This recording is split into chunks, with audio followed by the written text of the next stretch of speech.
Welcome to Two Gents, where two seasoned gents take on the hard truths of life, success, and responsibility. In a world where the rules don't bend for us, these gents believe in doing the work, owning the struggle, and inspiring others to take action. So, pull up a chair. Hey, good afternoon. I'm one of your hosts, Ron Spikes. I do this show with Byron Glass and Pastor A.F. Riggins on Tuesdays. And I just decided to keep the title the same because we're basically going about things the same way. I'm looking around trying to make sure that all my stuff is in the right place, that I got what I need before I get into this show. And I know the title is a little bit hard, but sometimes the truth has just got to be said. Sometimes the truth puts us in a perspective where we need to be. Sometimes, most of the time, the truth will keep us grounded in where we're at. So I'm not going to do a bunch of dancing around today. I'm gonna tell you what my title is. It's called Black People Hate Black People. And if you see how we treat each other, if you see how we gang up on each other, if you see it in social media, it'll make you think that black people actually hate black people. If your messaging don't support theirs, if you don't follow their rules, if you don't dress like they say you should dress, if you don't call them as often as you should, if you don't do everything that they want you to do, no, they call you out. They call you out. They tell you what you should do and everything else. And it's not other people. It's people that got the same skin color as we do. It's people that look like us, people that understand the struggle that we go through on a daily basis. But unless they're included, unless they're the priority in your struggle, they'll be the first ones to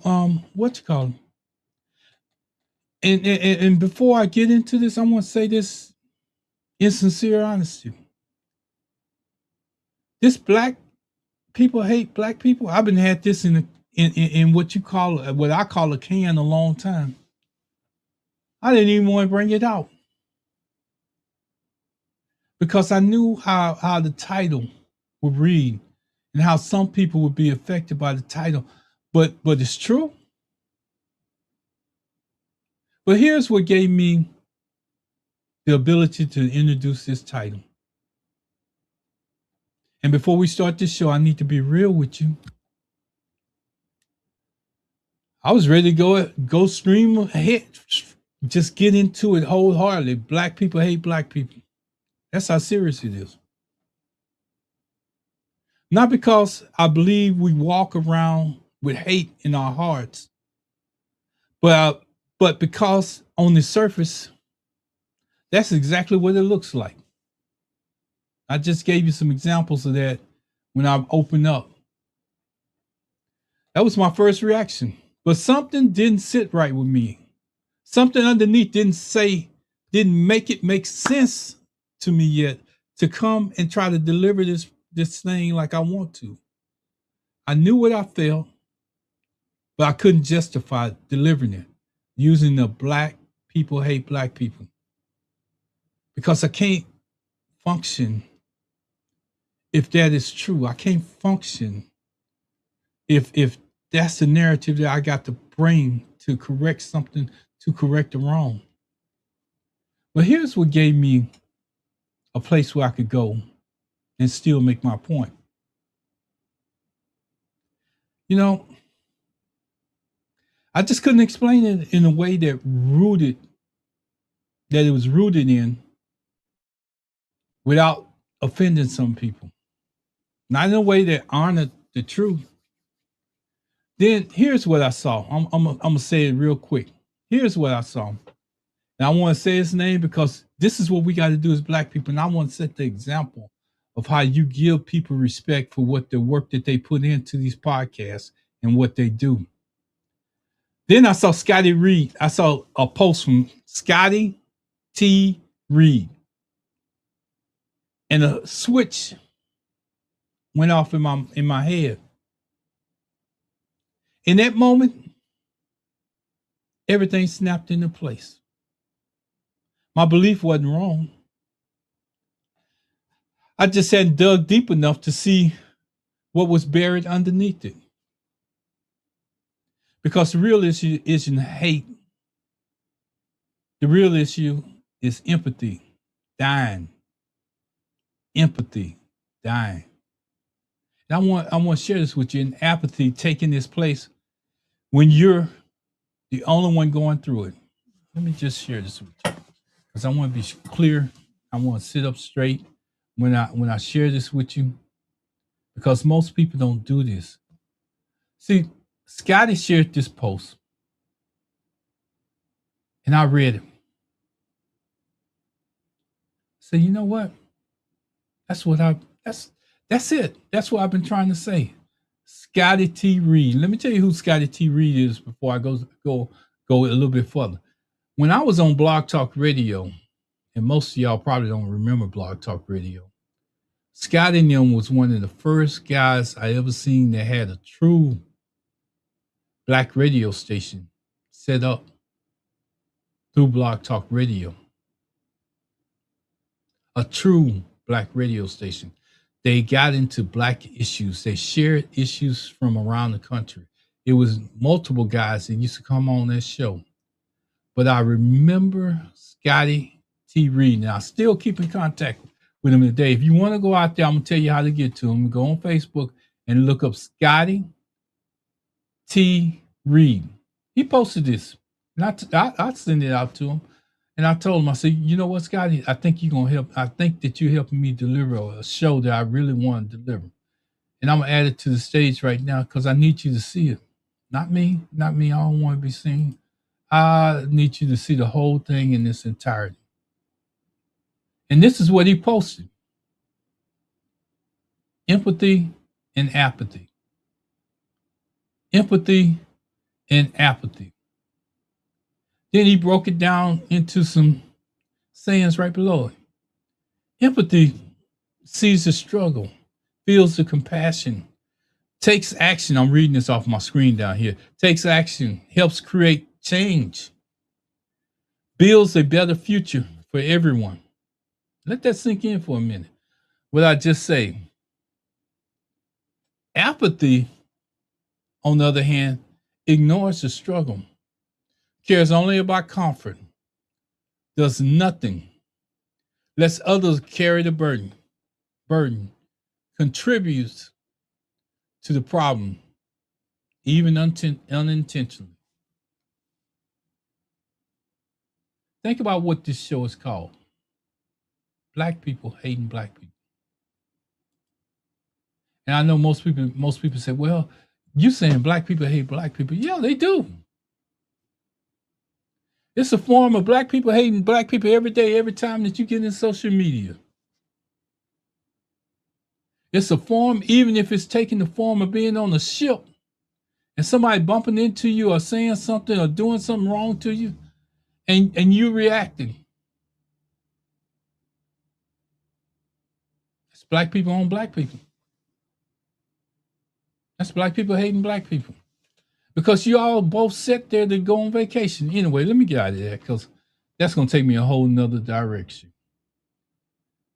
You know, apathy taking its place, and when you're the one going through it, when you're the one being attacked, abandoned, or left alone, standing alone, apathy doesn't feel like apathy. You know what it feels like? It feels like hate. That's why this title hits. Black people hate black people. Because apathy feels like hate. But that's not the truth. I'm here to talk about today. We're talking about space between empathy and apathy. The space where we lose each other, the space where we stop protecting each other, the space where we shrug instead of showing up. I'm sorry, I got something going on. That's the real conversation. want to get into empathy versus apathy, so you'll know what I'm saying when you hear the title. Black people hate black people. Where do you stand? Before I go any further, I want to look at this whole story in one picture. On the left side is empathy. On the right side is apathy. One side is connection. The other side is comfort. One side stands and says, we're in this together. The other side says, it's not my problem. That chart I brought up, that's a diagnosis. That could be used as a diagnostic tool. It could. Because we need to know where we're at as black people. We need to know how we can do better. If we don't know how we can do better as black people at this point, and we're asking for other black people to join the voting process, it's not going to happen. Because they're saying it's not my problem. But if you help them understand the process and how we got here and where we can go with this, it'll help them. And that's the only reason why I do this. This is the reason why I come on the air on Mondays and Wednesdays, because I think that we need to have a focus. And every time I come on, I try to involve a focus in which we can go. And that chart that I showed you, it showed you that. Empathy. It means we care because we're all connected.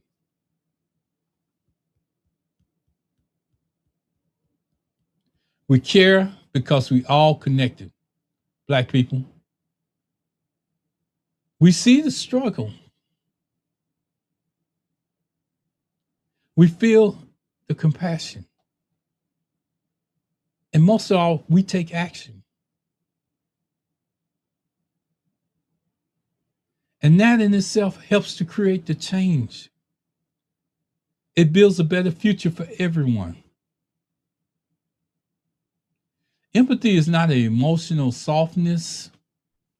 Empathy is community survival, especially for black people. Apathy says, not my problem. Let me enjoy life where I'm at.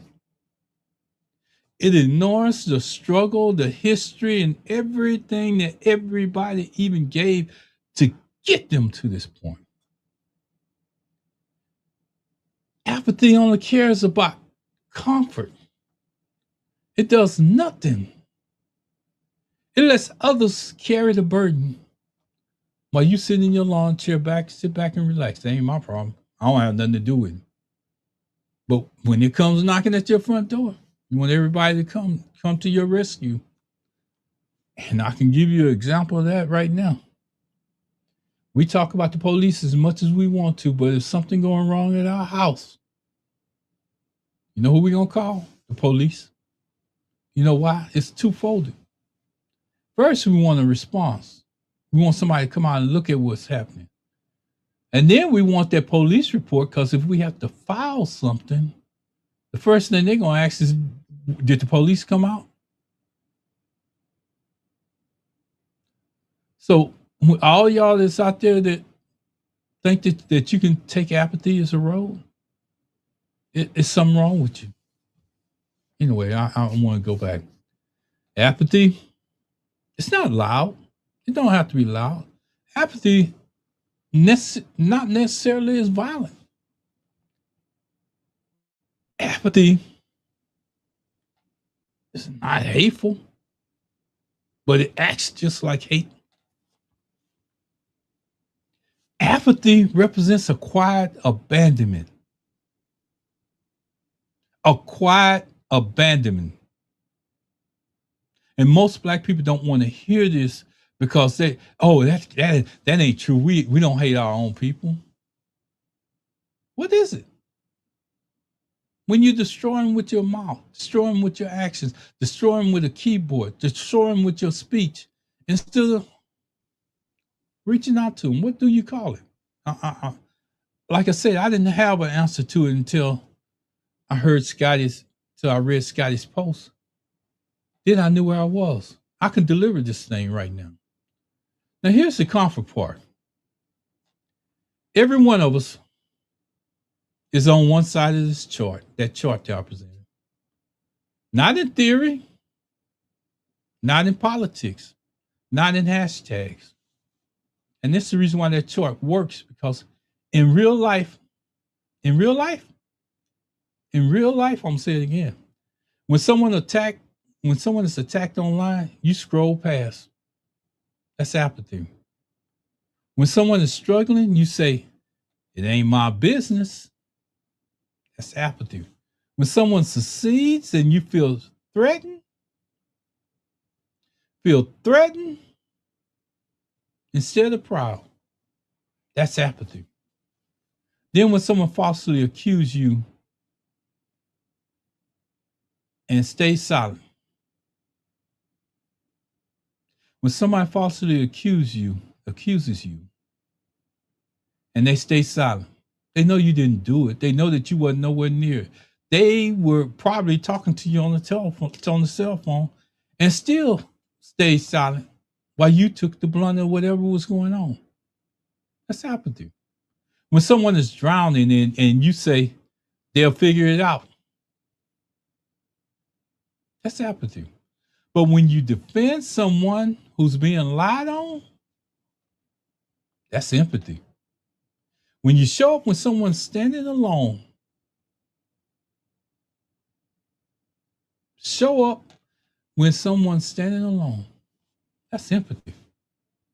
When you correct someone with love instead of tearing them down, that's empathy.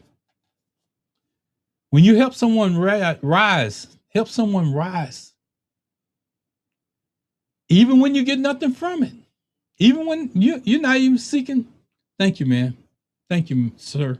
Thank you, ma'am. You're not even seeking that. You did it because you wanted to do it. That's empathy. You know, I needed to clarify what empathy. I need to clarify for people what empathy and apathy stands, and that's what I tried to do.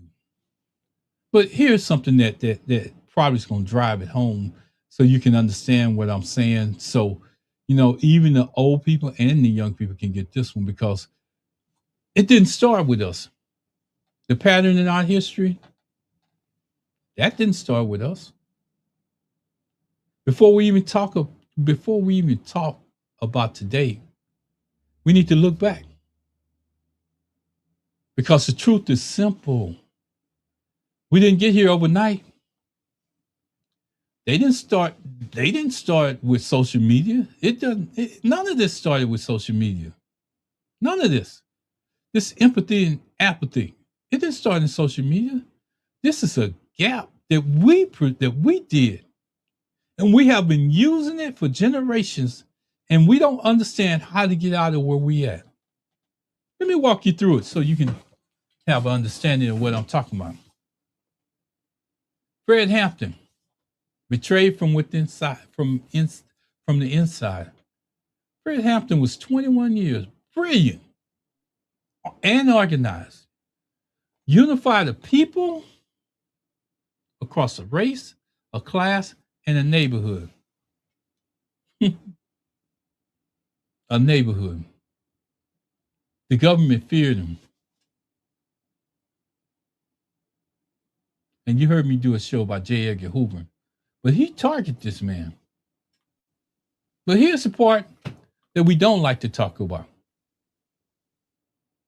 It goes back to that apathy.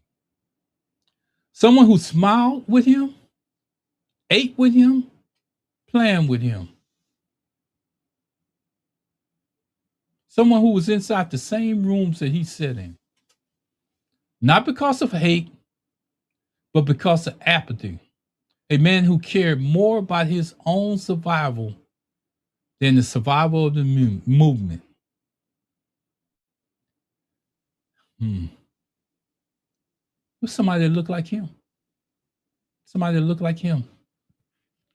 They gave him the plans to come into his organization. You don't believe me? Go out there and read it for yourself. When empathy dies, loyalty dies. See, I told you I'm going to bring this home because I'm going to take my time and walk through this because I need you to understand the difference between empathy and apathy. Because if you don't understand those two things, my title doesn't make sense to you. Black people hate black people. And I'm pointing it out in a way where I'm going to break it down to where the normal person can understand it. Malcolm X, isolated before he was killed. Malcolm didn't just face outside threats. He faced internal division, distrust, abandonment. People who once stood with him and stepped back. I want you to hear that again. People who once stood with him and stepped back. People who once protected him went silent. People who once followed him turned away. And when a man is isolated, he becomes vulnerable. Apathy didn't pull that trigger. But apathy created the silence that made that trigger possible. You may not get that one, but you're going to get it one day. You're going to get it. Here, I like to build these stories up and put them in perspective. And this is one of the things that I really want to say. And it happened right here in Houston, Texas. So you can understand what we're talking about now. Dr. King and Dr. Lawson's. People blocked them. Some people didn't want Dr. King to come to Houston. Dr. Lawson stood up for it. Dr. Bill Lawson tried to bring King to Houston. Not everyone supported him. Not everyone wanted him there. Not everyone wanted him there. As legendary as this black man is today, MLK. Can you believe that at one time some black leaders fought Reverend Lawson tooth and nail? Not because they hated Dr. King, but because apathy had crept in. Political apathy, ego apathy, comfort apathy. When,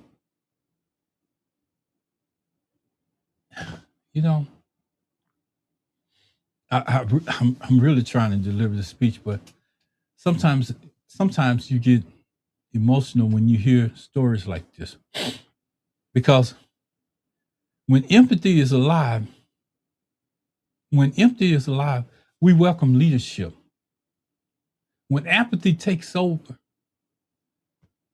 we protect our position.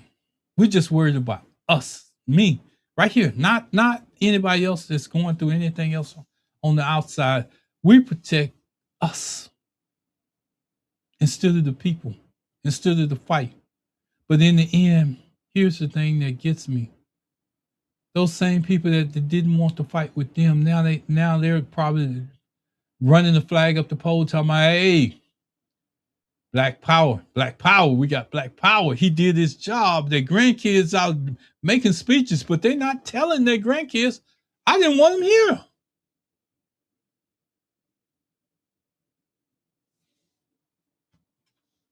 I'm just calling out as it goes. The Black Panther Party got infiltrated through apathy. COINTELPRO didn't destroy the Black Panthers force by itself. I'm going to say this again. COINTELPRO didn't destroy the Black Panthers by force alone. This is what they use. They use distrust, division, silence, ego, fear. They exploited the cracks that apathy created. Moments don't fall because of an outside pressure. They fall because the inside collapse. Notice these. Look on my left and my right side. Empathy and apathy. See, I need to. I'm driving this home because I need you to understand it didn't start here, but it's carrying over into our social media. It's making our future look bad. It's the reason why people are not getting off their couch to vote, to cast their vote. But anytime there's a reward, they want to be a part of it. They want to be a part of it. I'm just putting it out there. Absorb it if you want to. If you don't, that's fine. But sometimes the truth comes out and you have to be a part of it. Can't keep running. Can't keep hiding. See, people don't like hearing the truth. They saw that black people hate black people, and oh no, I can't go with that show. But how can you learn if you don't participate? See, that black people hate black people was cleaned up in the first part of this show. See, if you never give it a chance and you look at the book, you decide that that's the story. That's not. You have to open up the book. They already say that we don't read books. You have to open it up. And then once you've read it and you've formed your opinion, you're able to do whatever you want to with it. But if you're not opening up the book, we're falling into that narrative that they tell us. We're the ones. Yeah, they're suffering too, but they're not suffering the way that we suffered. Anyway, getting back to this. I'm gonna keep calling out our people. I'm gonna keep letting you know the people that went through this, so you can understand. It didn't just happen today. It's been going on. Medgar Evers left unprotected. Medgar Evers was targeted for years by threats, attacks, surveillance, and yet he often traveled alone. He worked alone. He walked in danger alone. Not because people hated him, but because apathy made his burden his burden. Some of y'all won't get that. Apathy made his burden, and not ours. Somebody gonna get that one day. The pattern is clear. Every generation has had leaders who were attacked, isolated, undermined, betrayed, or just left to stand alone. Just left to stand alone. Not because we hated them, but because empathy died in the room and apathy took its place. And now the same pattern is happening in our times. The same pattern. Modern parallels. I'm gonna give you an example. Jasmine Crockett, attacked publicly, disrespected on a national stage. And I'm gonna say this, and most of y'all ain't gonna digest this, but she wasn't attacked by somebody else outside. She was attacked by somebody with the same skin tone that she did, that didn't get on board with her. And I gotta say this in a way where, how can you help somebody else when you're not helping your own? I wish and I pray and I hope that someday somebody asks them that hard question. How were you able to respond to another person that didn't have your skin color, that had so much going against them?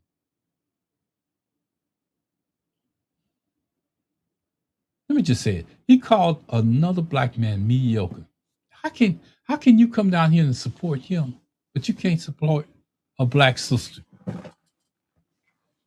a person that has the same skin tone as you, I'm sorry. I get personal when I get about jazz.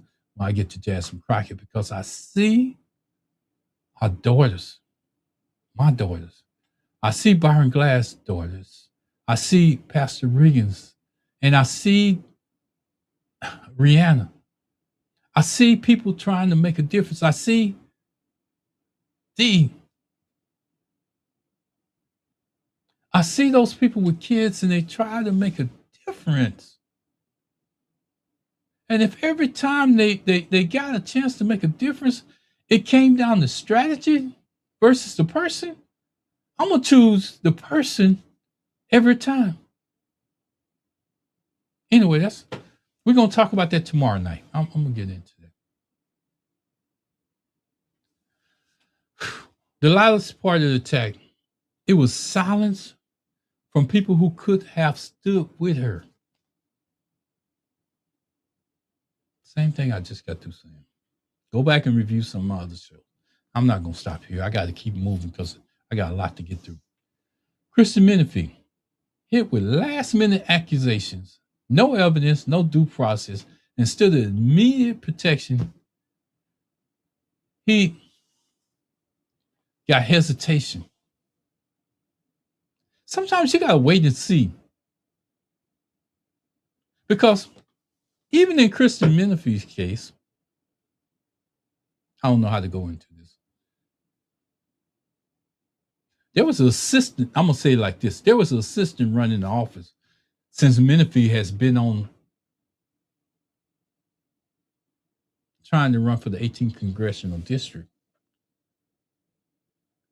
And Harris County asked him to keep his name in place instead of walking away. So when many people make an accusation like that, I need you to go out there and tell the whole story. I'm done. Because I'm gonna be somewhere I don't want to be, and that's not what this is about. I'm trying to get our people better. Let's wait and see. Blood Judge Ketanji Brown Jackson faced disrespect during her confirmation. Muted support in a moment that required volume. Black mayors across the country blamed for problems they didn't create. Attacked for decisions others made. Isolated. When the crisis hit, let me just say this. Black women in leadership, they get harsher criticism, less protection, more public attacks, and fewer defenders coming up to step to their aid. Fewer defenders. Let me just say, local activists, they fight for everybody. But who fights for them? And that's the thing. When they need support, they get crickets. You know, after a tragedy, they have tributes for a tragedy. Let me just say that. Tributes for a tragedy. Black teachers and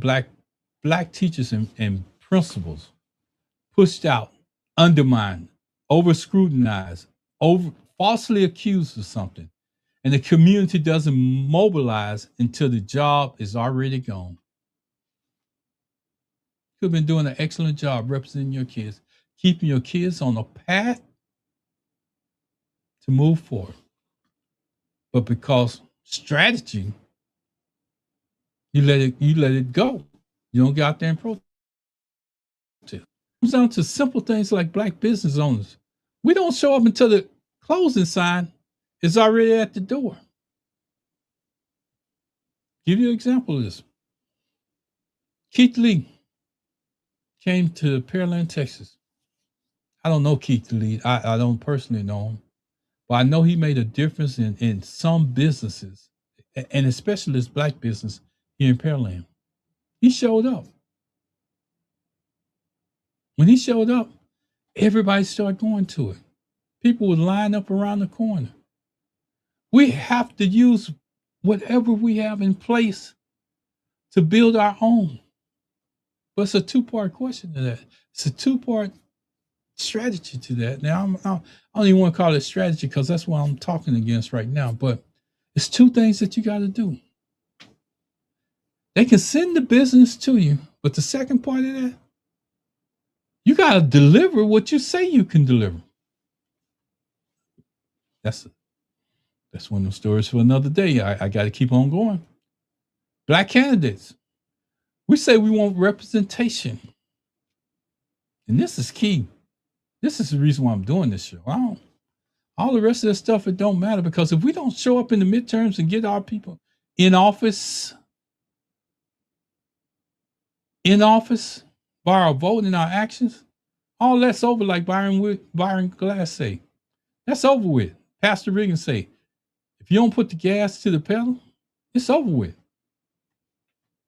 When we say we want representation, but when it comes time to show up, apathy wins. Oh, I registered to vote, but that particular day I didn't have, I couldn't make it. But you let it go down to the last day when you have early voting where you could vote ahead of time and miss 1, 2, 3, 4, 5 days and still get in there and get your vote out. So that's just apathy. That's apathy. That means that you ignoring the struggle. Cares only about the comfort. I'm just reading from the list. Does nothing. Let others carry the burden. That person that went up there and ran for office did everything that you say you wanted them to do. And you chose not to show up to vote. That's apathy. Just saying. And it boils down to everyday people, everyday Black people. The single mother, the young man trying to stay out of trouble, the elder being mistreated, the kids being bullied, the neighborhood struggling to stay afloat, the neighbor struggling with bills. We see it. We look at them and see them struggling, and we won't do anything. We'll scroll right past them.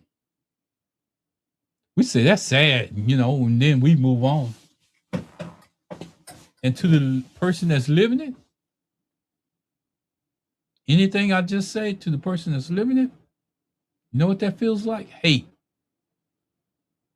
Now, I'm not going to leave one other organization out of this because they're part of the problem too. Black churches.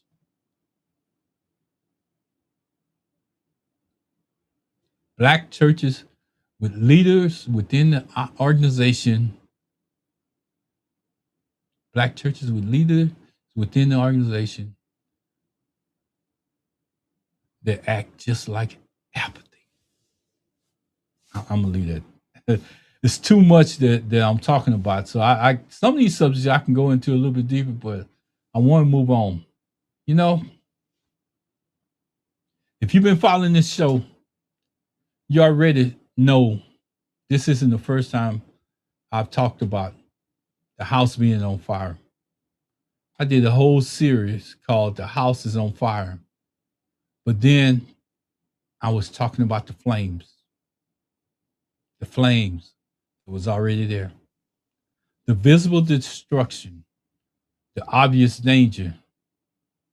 The smoke we can see within our community. We can see it. But today, I'm talking about that wiring. You can call it electrical wiring. You can call it plumbing. You can call it whatever you want to call it within the house. Because you can see the fire, but you can't see the electrical wires. You can't see the plumbing within that house. And that's what this show is about today. The electrical and the plumbing that you can't see. Empathy and apathy. Two things that's burning, that's taking our community down as a whole. Until we get that corrected, we're going to be in the same place. We can't go ahead. We can go out there and ask for votes all along. But if we don't treat our people like we love them, I ain't saying fall overboard. I ain't talking about just just people worship. I'm talking about get to a point where you respect them and you understand them based on the struggle that you have lived and what you have went through. What your family and your forefathers and people that look that just had was glad to get a cup of water at the end of the road. They just got through working, picking.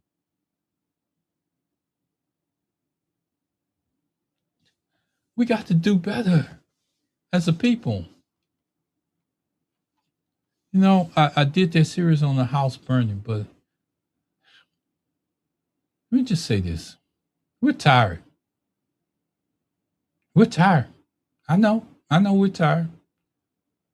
We're generationally tired, emotionally tired, financially tired, spiritually tired. It's more to it. We don't trust each other. COINTELPRO attacked trust. That's the reason why I did the series on J. Edgar Hoover to let you know that here's a person that just attacked a black community, black leaders, black advancement, black anything that had black on it that he thought that you could get a group of people together and organize. He wanted to destroy you. I can't say that he killed people, but I can tell you that his actions against black people for 45 years means that he was a part of the problem. And long after he died, we still dealing with it. And the reason why I can tell you that, because if you do your history and you go out and do the research and you look at it, one of his prime contributors during that time was Ronald Reagan. And he later went on to become president. I know y'all not listening to me, but I'm putting it out there anyway. Go out there and do your own research, find out what I'm talking about. I'm not going to stay there. We're competing for the scraps on the table. We're competing for whatever somebody left. We're back. We're back to where they took the whole hog away from us.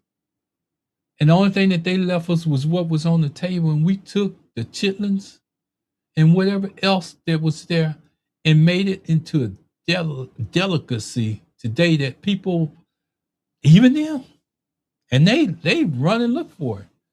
They're sold in the supermarket today. The scraps that other people were throwing away, and we don't think we have a reason to stand up and be proud today. There's something wrong. Let me just say this.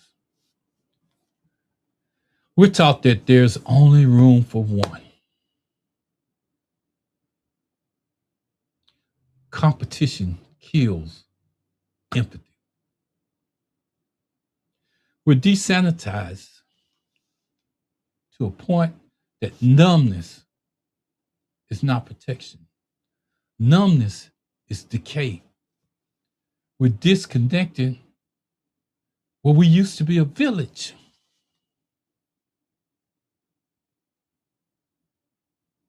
If you don't believe me, look at the marches that went on in the 1960s. Those people wasn't just from Baltimore. Those people rode hours upon hours on buses to get there. To some of y'all, that's a village coming together to change something. When people come and build a village to make it better for everybody else,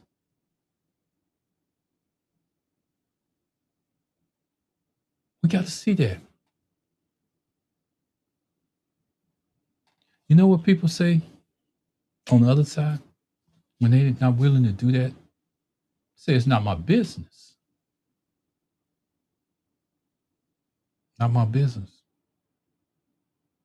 And I'm looking down at the screen because I need you to understand what I'm saying. When people say it's not my business, apathy pretty much equals hate. telling you. We forgot how to protect each other. Protection requires empathy. Apathy leaves people standing alone. And I hope that I done went somewhere with this. I don't want to go long. I hope that I timed it out. I hope that I made you listen and most of all learn. Hope I gave you enough to go back and research on your own time and understand. And if you don't do anything else, I'm going to encourage you to go back and look at the series that I did on the burning house. And if you don't believe that how they did Jasmine Crockett, go back there and look at that video I did. I did a couple of videos, but you might as well watch all of them because all of them tell a story. And if you want to know about how we as a people can be betrayed by our own, go back and look at that video called Taco Stand and tell me how you feel about this show today. There's some other stuff out there, but I need you to understand before I can get out of here. I need you to understand that it's too much already against us. When people out there running for office, there's super PACs, and I don't know if you ever heard of this term. It's called bundlers.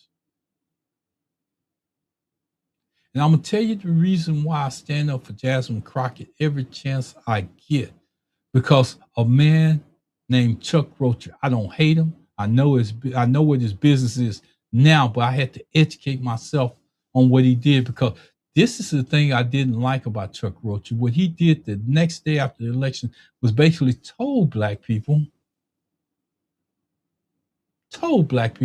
that he didn't need their vote in order to beat Jasmine Crockett.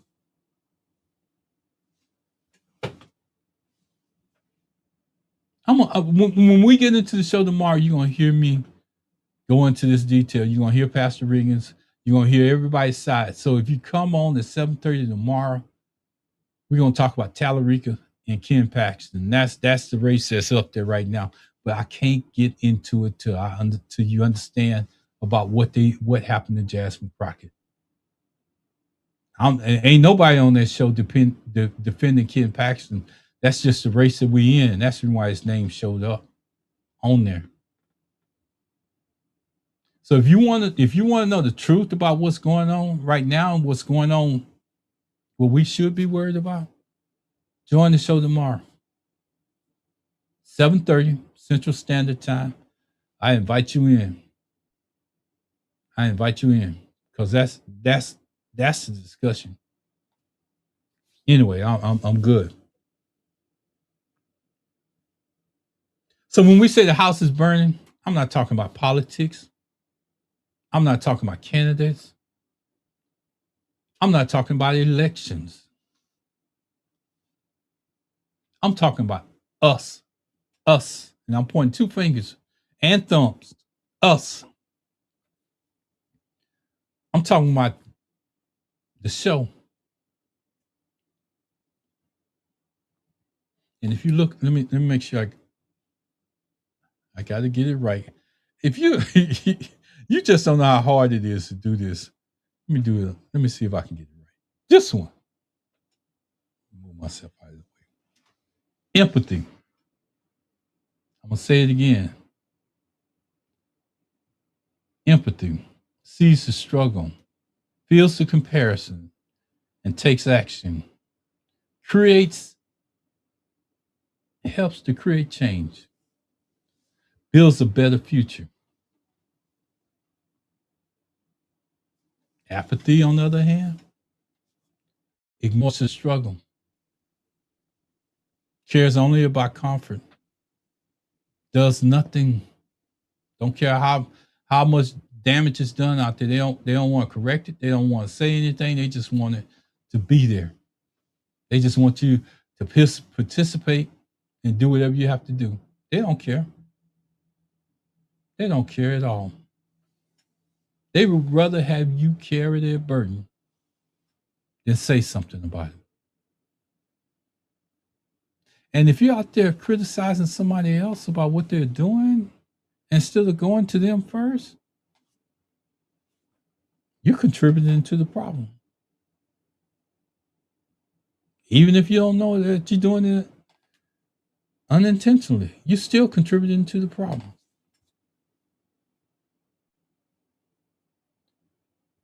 You know, I'm talking about the quiet rise of apathy. I'm talking about the cracks in the foundation that we ignore as Black people. I'm talking about the wiring we never repaired. The wiring, the plumbing we never repaired. I'm talking about the smoke. We pretend it's not there. But like people, our house is on fire. Our house is on fire. Our house is on fire. Say it one more time. Our house is on fire. And we're pretending that the smoke ain't even there. You turn on the news media every single day, local, national, whatever, and they're telling you that your house is on fire. They're destroying you every chance that they get. They're taking away your history. They're taking away everything that made you who you are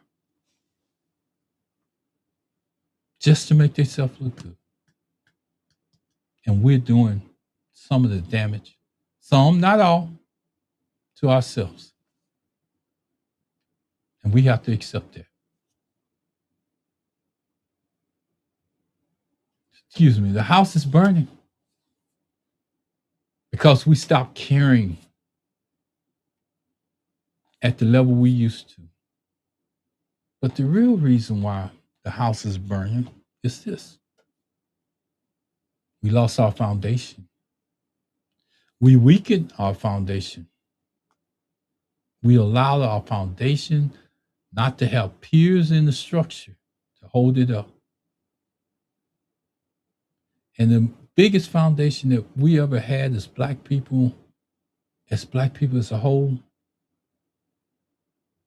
I'm going to say it my way, was not religion. It was church. Church.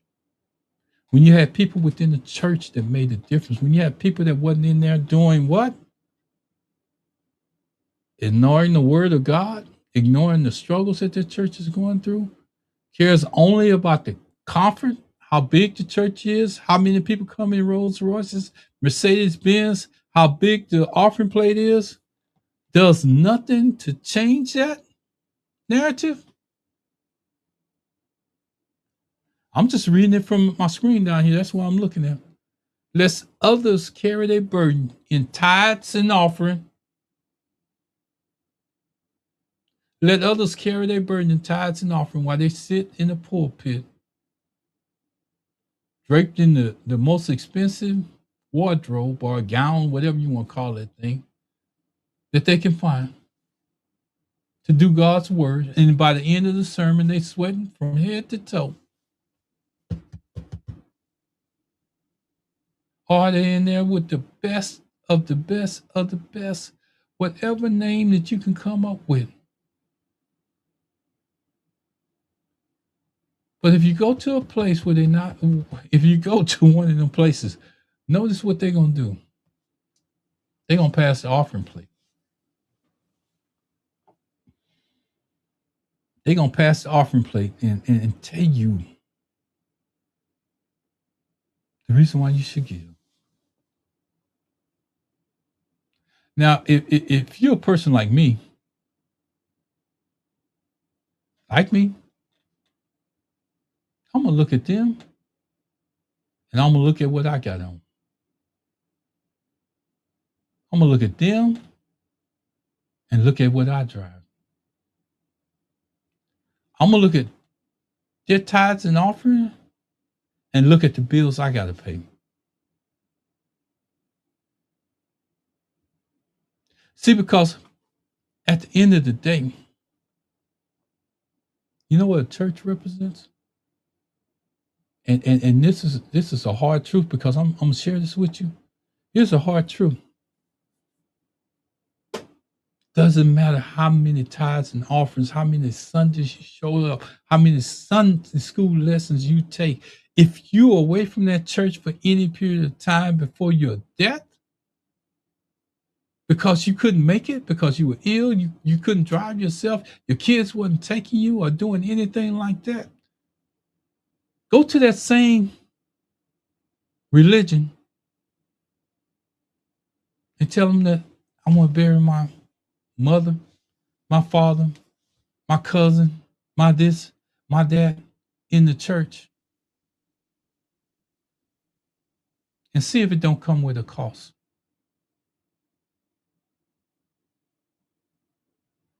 Just I'm just trying to get us to open up. We need to open up and have these serious conversations, and that's just one of the serious conversations that we need to have. The church served a purpose in the community. Most of the time, I'm gonna go here because I don't want to go here without. And this is not an attack on Jewish people, but I just want to tell you how they do business. They don't build a place of worship that they can't walk to within the community.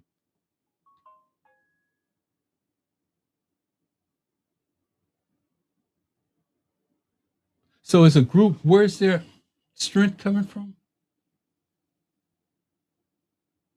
It doesn't matter what either one of them make. They build a community around the ability of getting out to walk. If you've ever been to any Jewish place and you see them on when they worshiping, it's a lot of them walking. It's a lot of them walking. And I just say that to illustrate the strength, because when we grew up, when my parents grew up, when my grandparents and my godparents and everybody that I know, we didn't necessarily have to drive to the church. Church, not religion, church. It was within the community. I'm just trying to throw stuff out there that we have passed. If you go back and review my past videos, you'll see this is not something I started yesterday. This is not something I dreamed up over the weekend. This is something that I want to get out to my people and have them understand that we're the ones that's going to make a difference. This is a conversation that we have to have if we want to make a difference. This is a conversation that we have to have if we want our grandkids and kids to be recognized as they get to our point.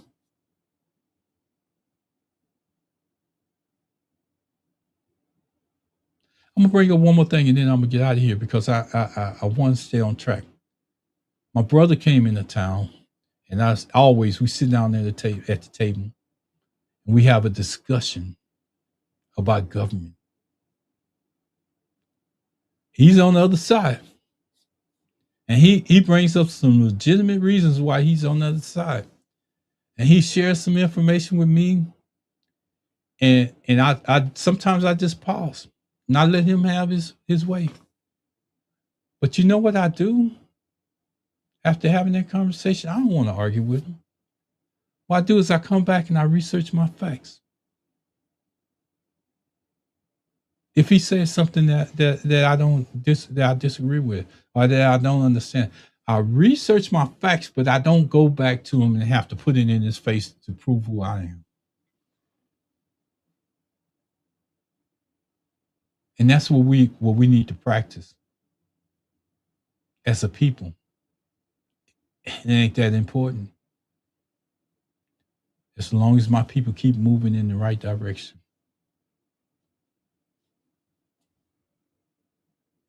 Let me just say this, and then I'm gonna get out of here. The house is burning because we stopped caring at the level we used to. And if we don't fix the wiring and the plumbing, the fire will keep coming back. I'll say that one more time. If we don't fix the wiring and the plumbing, the fire will keep coming back. James Brown said it best. James Brown said it best. I'm black and I'm proud. I'm black and I'm proud. That's what we should be sticking with as a people. That's it. That's it. That should be our story at all times. We should understand that if we black and we love each other, it's a cost to it. One of the costs is getting out the vote. Because if we don't get out the vote, it's never going to change. And if you want proper representation for your vote, make sure that they look like you. With that being said, Byron Glass, Pastor Riggins, I hope that either one of y'all had a chance to listen to this or paid attention. I know the title was a little strong, but it needed to be in a way where people could understand it and where people were curious, and some people may not ever get into it. But I hope that I leave something for them to understand.